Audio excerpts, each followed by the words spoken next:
Bluetooth mode. Connected.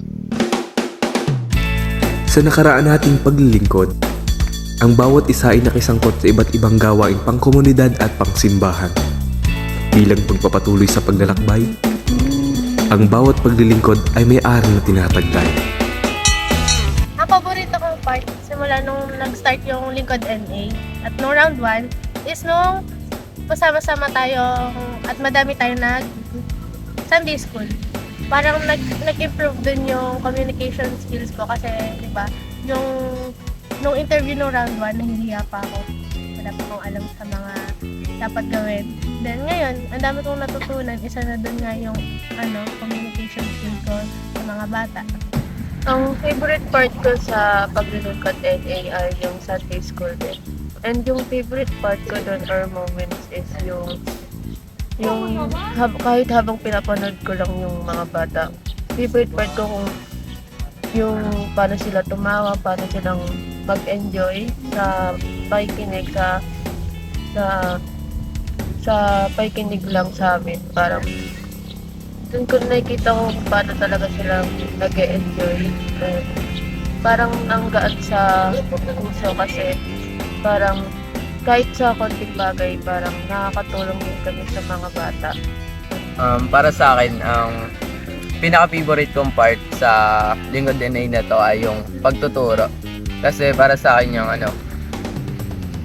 masaya ako na nakakapaghatid saya kami sa mga bata na tinuturuan namin sa pamamagitan ng salita ng Diyos.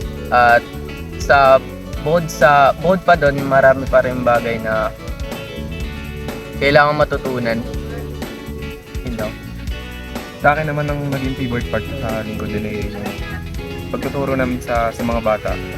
And na-realize ko na mas magandang maghatid tayo ng pag alam natin kung saan sila magiging komportable para mas maihatid natin ng mas maayos at mas maganda yung balitang hatid ng salita ng Diyos. Then sa mga expectation ko from the very start sa mga sinabi ko nung una, in-expect ko na ganun talaga, so naging maganda naman yung daloy ng proseso ng lingkod na namin.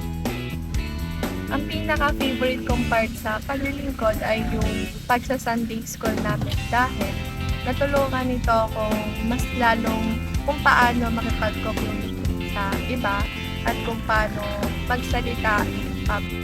Ang paborito ko pong gawain sa Lingkod NA ay yung sa immersion sa barangay hall.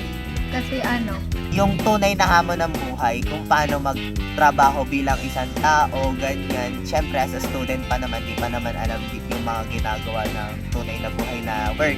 So, dun sa pag-immersion namin sa barangay is parang, yun nga, natutunan ko kung ano yung tunay na hamon ng buhay. Yung tunay na buhay, yung tunay na takbo ng buhay kapag nagtatrabaho ka. So, thank you so much sa Lingkod NA kasi lahat ng learnings na yun is naisa puso ko, and sana ay mabitbit ko ito hanggang sa susunod na journey.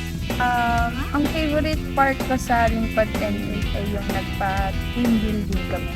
Dahil napakita ng bawat bata kung paano mag-teamwork yung bawat isa at kung paano mag-lead dun sa ginawang team building. Mula sa gawaing Sunday School, team building at pag-i-immersion sa barangay hall, ay nagsilbi itong instrumento sa paghakbang namin sa panibagong yugto.